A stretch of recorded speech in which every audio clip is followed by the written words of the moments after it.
alaykum, hurmatli ustozlar, aziz o'quvchilar.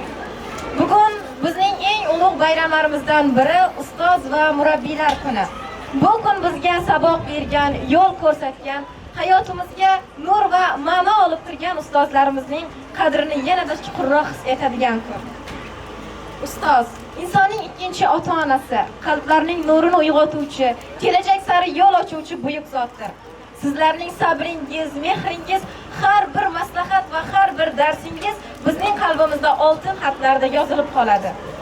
Siz bizga faqat bilim emas, balki hayot maktabini ham o'rgatyapsiz. Har bir o'quvchingizning yutug'i sizning mehnatingiz samarasidir. Sizning sabr toqatingiz, mehribonligingiz va fidoyiligingiz tufayli biz kelajakda o'z o'rnimizni topamiz. Jamiyatga foyda keltiradigan inson bo'lamiz. Siz bizning hayotimizdagi eng buyuk ibrat, eng yorqin yulduzsiz. Sizgadir yurakda asragan so'zim.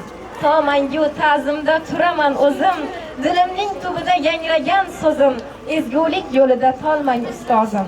G'am ko'rmay bu dunyo turguncha turing, ming yillik mehnatlar huzurin ko'ring. Shogirdlar baxtidan shod, masrur yuring, ezgulik yo'lidan tolmang ustozim.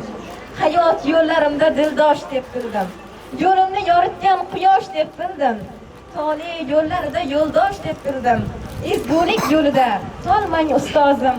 Har doim, har vaqtda bo'ling ustozim. Esa yuqori kayfiyat bilan bayramimiz davom etadi. Sizlar uchun yuqori sinf o'quvchilaridan sho'x va kuy qo'shiqlariga navbatni beramiz.